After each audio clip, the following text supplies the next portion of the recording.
नमस्कार दोस्तों, आप सभी लोगों का अपने इस चैनल में स्वागत करते हैं। दोस्तों, हम लोग कक्षा 3 के गणित विषय के शिक्षण योजना को लेकर आए हुए हैं और यह शिक्षण योजना जो है अंक ही अंक आपका है। और उम्मीद है आपको ये शिक्षण योजना अच्छा लगेगा और यदि अच्छा लगे तो लाइक कीजिएगा, शेयर कीजिएगा और चैनल को सब्सक्राइब कर लीजिएगा, क्योंकि हम आप सभी लोगों के सामने ऐसे ही शिक्षण योजना लेकर आते रहते हैं। कक्षा 1 और कक्षा 2 के सभी यानी कि कक्षा 1 के हिंदी, गणित और अंग्रेजी, ये तीनों सब्जेक्ट के शिक्षण योजना हम बना के अपने चैनल पे अपलोड कर चुके हैं। और कक्षा 2 के हिंदी और गणित की शिक्षण योजना अपलोड कर दिया गया है और अंग्रेजी की व्यवस्था की जाए। अंग्रेजी आपका धीरे धीरे आपका बन जाएगा और अब आपका कक्षा 3 के गणित का शिक्षण योजना अपलोड किया जा रहा है। तो यदि आप हमारे चैनल पे नए हों तो चैनल को सब्सक्राइब कीजिएगा, लाइक कीजिएगा, शेयर कीजिएगा, क्योंकि हम आप सभी लोगों के सामने ऐसे ही नए नए अलग अलग कक्षाओं के शिक्षण योजना लेकर आते रहते हैं। और यदि आपको किसी भी कक्षा का, किसी भी विषय का आपको शिक्षण योजना चाहिए तो आप हमें कमेंट कर सकते हैं। वह शिक्षण योजना जल्द से जल्द आपके सामने हम लेकर उपस्थित हो जाएंगे। तो आइए वीडियो को शुरू करते हैं और देखते हैं कि कैसे आपको शिक्षण योजना बनाना है।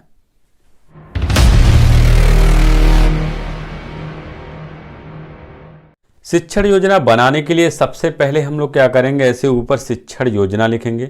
जो भी आपका यहाँ पे संख्या होगा आप यहाँ संख्या लिख सकते हैं। उसके बाद आप चाहें तो यहाँ पे विद्यालय का नाम लिखें और छात्र अध्यापक होंगे तो छात्र अध्यापक अपना नाम लिखेंगे और यदि छात्र अध्यापिका होंगी तो छात्र अध्यापिका अपना नाम यहाँ पे लिख सकती हैं। फिर उसके बाद आप ऐसे कॉलम बनाइएगा। पहले वाले कॉलम में दिनांक यानी जिस डेट को आप शिक्षण योजना पढ़ाएंगे वो डेट डालेंगे। कक्षा आपका 3 है, विषय आपकी गणित है, कालांश यानी कि जो भी आपकी घंटी होगी, जो चक्र होगा वह चक्र आप यहाँ पे लिख सकते हैं। अवधि आपका 40 मिनट का होगा। उसके बाद आपका लर्निंग आउटकम में आपका पहला होगा कि बच्चे तीनों प्रकार के अंकों के बारे में जान सकेंगे। फिर दूसरा होगा कि बच्चे 3 प्रकार के अंकों, मतलब आपका कौन कौन सा अंक, देवनागरिक, अंतरराष्ट्रीय व रोमन अंक के बीच तुलनात्मक अध्ययन कर सकेंगे। तो ये आपका लर्निंग आउटकम हो गया। और यह लर्निंग आउटकम जो होता है, इन्हीं पे आपको बच्चों को जानकारी देना है, यानी कि आपका जो है इसी पे आपको बच्चों को सिखाना है, ये जो टॉपिक है। उसके बाद आपका जो प्रकरण है अंक ही अंक, ये प्रकरण का नाम है। उसके बाद सीखने सिखाने की सामग्री, और सीखने सिखाने की जो सामग्री होगी इसमें पाठ्य पुस्तक, घड़ी का चित्र आप लेंगे अलग अलग अंकों वाला, यानी अलग अलग अंकों का मतलब घड़ी का एक फिगर बनाइएगा। आपकी किताब में वह फिगर बनाया हुआ है तो उस फिगर में आप एक जो आपके घड़ी के अंक लिखे होते हैं 1 से 12 तक के, वह अंक जो है एक घड़ी के चित्र में आप हिंदी वाला लिखिएगा 1 इकाई 2 इकाई, और दूसरे घड़ी में आप 1 2 लिखिएगा, और तीसरे घड़ी में जो रोमन अंक आपका प्रदर्शित किया जाता है वह रोमन अंक आप लिख के दिखाइएगा। अब इस तरह से ये 3 चित्र आप बना के बच्चों के सामने ले जाएंगे और आपका दीक्षा ऐप में जो कुछ वीडियो है वह वीडियो बच्चों के सामने दिखाएंगे। उसके बाद बच्चों को सिखाएंगे। उसके बाद हम लोगों का अगला होगा सीखने सिखाने की प्रक्रिया या गतिविधियां। इसमें आपका 4 कॉलम बनाया जाएगा। इस 4 कॉलम में पहला आपका हो जाएगा क्रम संख्या, दूसरा आपका होगा चरण, तीसरा आपका होगा समय, चौथा आपका आकलन का तरीका। तो पहला आपका चरण होगा शिक्षण के आरंभ में, यानी ये इसमें आपका 5 मिनट का आप समय लेंगे। इसमें प्रश्नोत्तर एवं बातचीत के द्वारा आप बच्चों के सामने जो भी कहना होगा कहेंगे। तो इसमें आपका क्या होगा, शिक्षण के आरंभ में शिक्षक जो है बच्चों को 3 प्रकार के अंकों वाले अलग अलग घड़ी दिखाते हुए बच्चों के पूर्व ज्ञान को परखने के लिए बच्चों से कुछ बोधात्मक प्रश्न पूछेंगे। यानी जो आपको पाठ्य जो सीखने सिखाने की जो सामग्री है उस सामग्री में जो आपको चित्र कहा गया घड़ी वाला बनाने के लिए तीनों अलग अलग है, वह तीनों अलग अलग तरह का घड़ी बच्चों को दिखाएंगे और उसके बाद उस घड़ी से संबंधित बच्चों के पूर्व ज्ञान को परखने के लिए बच्चों से कुछ बोधात्मक प्रश्न पूछा जाएगा। तो प्रश्न आपका क्या है देखते हैं। पहला प्रश्न आपका है कि आप सभी लोग समय किससे देखते हैं? तो बच्चे जवाब देंगे कि घड़ी से देखते हैं। घड़ी कितने प्रकार की होती है? कितने प्रकार की होती हैं? तो घड़ी आपका एक दीवाल घड़ी होती है, एक आपका हाथ में कलाई घड़ी होती है। 2 तरह की आपकी घड़ी होती है। अब आपका अगला क्वेश्चन होगा कि घड़ी का चित्र दिखाते हुए, मैंने घड़ी जो आप चित्र बनाए हो उस चित्र को दिखाएंगे तीनों। इन तीनों घड़ी में कौन कौन सा अंक लिखा है? तो जो तीनों आपके घड़ियां हैं उन घड़ियों में जो अंक लिखे हैं उनको बताएंगे इसमें कौन का। तो बच्चे जो है 2 तरह के अंकों को हो सकता है बताएं कि एक हिंदी में लिखा है, एक अंग्रेजी में, और तीसरे वाले अंक को हो सकता है न बता पाएं। जब नहीं बता पाएंगे तो आप जो है वहां से जो है उस चीज के बारे में बताएंगे। तो अब आपका दूसरा चरण प्रारंभ होगा। दूसरा चरण आपका शिक्षण के दौरान होगा।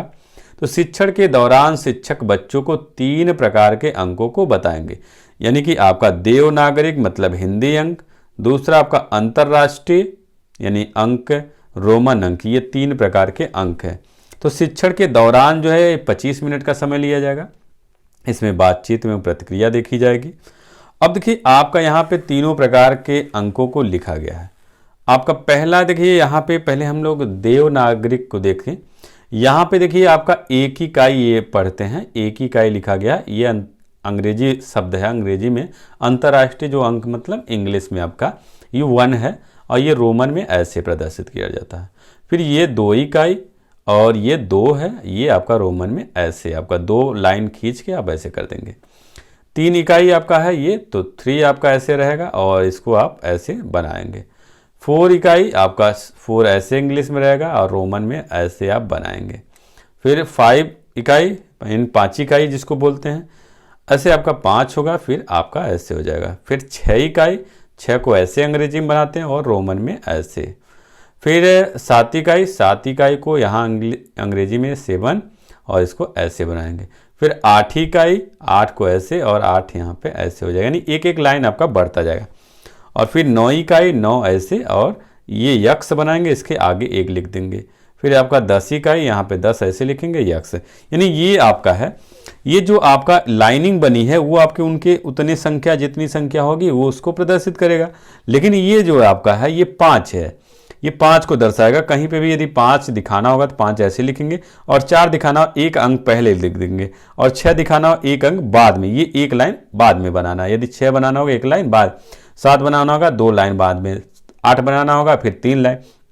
फिर जब 9 पे आएंगे तो ये जो 10 होता है 10 के पहले 1 लाइन खींच देंगे तो आपका 9। जैसे यहाँ पे देखिए 5 ये है, 5 के पहले आपका ये खींच दे रहे हैं तो वो 1 अंक कम हो जाता है, 4 हो जाता है। वैसे ही आपका ये भी उसी तरह से अब आपका आगे जो है बढ़ेगा। 11 इकाई, 12 इकाई, 13 इकाई जो भी है ये इस तरह से आप इसको बना के दिखाएंगे, यानी यहाँ पे सब बना हुआ है। आप इसी तरह आप आगे बढ़ते जाएंगे, और जब मान लीजिए 20 आपका आ जाएगा तो 20 में जैसे आपका है तो यक्स का मतलब 10, तो 2 बार यक्स बना देंगे तो 20 हो जाएगा। और 1 कम करना होगा तो बीच में 1 लाइन खींच देंगे, तो इस तरह से। और यदि मान लीजिए 1 बढ़ाना होगा तो 1 लाइन बाद में खींच दीजिएगा। ऐसे फिर आप प्रारंभ करते हुए आप चलेंगे आगे, ऐसे 25 यानी कि 25 तक आप ऐसे लिख लेंगे। फिर उसके बाद आगे आपका है, फिर आपका आगे जिस क्रम में आप लिखे हैं उसी क्रम में आप आगे बढ़ते जाएंगे। ऐसे ये आपका 26 इकाई है और 26 है, तो 26 में आपका 2 मतलब आपका 20 चाहिए, तो 20 का मतलब यक्स 20 हो गया। और ये इस तरह से आपका 5 होता है तो 25 हो गया, और 1 आगे बढ़ा देंगे 26 हो जाएगा। इसी तरह 2 बढ़ा दीजिए 27 हो जाएगा, 3 बढ़ाइए 28 हो जाएगा। और यहाँ पे देखिए 3 आपको 30 लिखना, देखिए यहाँ पे 30 है तो 3 10 10 3 बार लिख दीजिए तो 30 हो जाएगा। और 1 कम करके लिखना है तो 1 पहले लिख दीजिए, यदि 1 अधिक करके लिखना है 1 बाद में लिखिए, उसके बाद 2 बाद में लिखिए, 3 बाद में लिखिए। फिर आपका 34 लिखना तो ये 4 आपका सिंबल होता है तो 30 और ये 4 ये 34 हो जाएगा। मान लीजिए 35 लिखना है 3 और ये 5, ऐसे आप आगे बढ़ते चले जाएंगे। तो आपका यहाँ तक जो 40 तक आपका ऐसे रहेगा। फिर आपका देखिए 40 पे जब जाएंगे तो ये यल का मतलब होता है 50, और आपका 10 कम करना तो यक्स आप आगे बना दीजिए, वही यक्स आप बाद में बना देते हैं तो आपका कितना हो जाएगा 60 हो जाएगा। यानी यल का मतलब 50 और 10 आगे यदि आप इसी यल के आगे यक्स लिख देते हैं तो वो 60 हो जाएगा। लेकिन आप यहाँ पीछे लिख रहे हैं तो उतना क्या होगा, कम हो जाएगा। तो यक्स का मतलब आपका 10 है, तो 10 कम हो जाएगा, यानी 50 में से 10 कम हो 40 हो जाएगा। अब इसी तरह से आपका 41 लिखेंगे, 42 लिखेंगे, 43 लिखेंगे, 44 लिखेंगे, 45 लिखेंगे, ऐसे ही आप लिखते हुए आप चले जाएंगे 50 तक। तो 50 का देखिए ऐसे यल बना देंगे। तो इस तरह से ये रोमन अंक आपका हो जाएगा। आप शुरू के जो है 9 अंक तक, 9-10 अंक तक आप उसको बढ़िया से देख लीजिए, उसी तरह से आपका बनता चला जाएगा। उसके बाद आपका गतिविधि आपका 5 मिनट का समय लिया जाएगा। इसमें बातचीत में प्रतिक्रिया देखी जाएगी। और इसमें क्या होगा, गतिविधि में आपका शिक्षक किसी एक बच्चे को श्यामपट्ट या कॉपी पर हिंदी कोई अंक लिखने को कहेंगे तथा अन्य बच्चों से उस अंक का बाकी 2 प्रकार के रूप में लिखने को कहेंगे। इसी प्रकार अन्य सभी बच्चों से यह क्रियाकलाप कराया जाएगा। यानी किसी एक बच्चे से चाहे इंग्लिश में चाहे हिंदी में 1 अंक लिखने को बोला जाएगा, या आप ऐसे बोल देंगे कि मान लीजिए 50 लिखिए, हिंदी में लिखिए, अंग्रेजी में लिखिए और रोमन अंक में लिखिए। तो तीनों तरीके से बच्चे लिख सकते हैं, कुछ भी आप पूछ सकते हैं। 1 से लेके 50 तक के अंकों का कोई भी आप बोल सकते हैं नाम, और बच्चों को हिंदी, अंग्रेजी और रोमन अंकों में लिखने को कहा जा सकता है। तो इस तरह से आप गतिविधि कराएंगे जिससे बच्चे सीख सकें। उसके बाद हम लोग का तीसरा चरण आपका होगा। तीसरे चरण में शिक्षण के अंत में, और ये 5 मिनट का आपका तीसरा चरण होगा। इसमें अवलोकन एवं प्रतिक्रिया आपकी होगी। तो शिक्षण के अंत में जो शिक्षक होगा वो पढ़ाए गए पाठ से कुछ बोधात्मक प्रश्न पूछेगा। तो प्रश्न में क्या होगा, पहला प्रश्न होगा देवनागरिक अंक किसको कहा जाता है। यानी जो हिंदी में लिखा जाता है उसी को देवनागरिक बोला जाता है। फिर उसके बाद अंतर्राष्ट्रीय अंक किसको कहा जाता है, मतलब जो अंग्रेजी में लिखा जाता है उसको अंतर्राष्ट्रीय बोला जाता है। फिर उसके बाद 10 का रोमन अंक कैसे लिखा जाता है, तो बच्चे लिख के दिखाएंगे क्योंकि आप उनको बताए हुए हैं। फिर उसके बाद आपका गृह कार्य में आएंगे, और गृह कार्य में आप कहेंगे कि बच्चों कल घर से अभ्यास के प्रश्नों को अपनी कॉपी पर लिखकर आना है। आप चाहें तो अपने तरीके से गृह कार्य दे सकते हैं, जो भी आपका कुछ अंक लिख दीजिए कि अब बोल दीजिए कि इनको आपको रोमन अंकों में लिख के लाना है। तो इस तरह से गृह कार्य अपने तरीके से भी दे सकते हैं।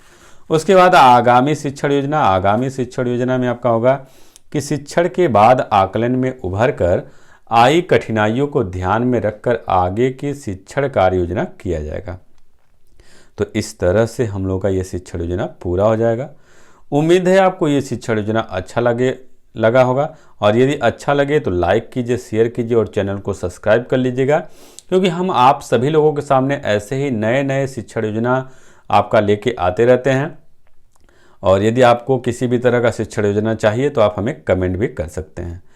वह शिक्षण योजना जल्द से जल्द आप सभी लोगों को मिल जाएगा। तो बस आज की इस वीडियो में इतना ही। अगले वीडियो में हम लोग नए शिक्षण योजना के साथ मिलते हैं। तब तक के लिए अनुमति चाहते हैं। नमस्कार दोस्तों।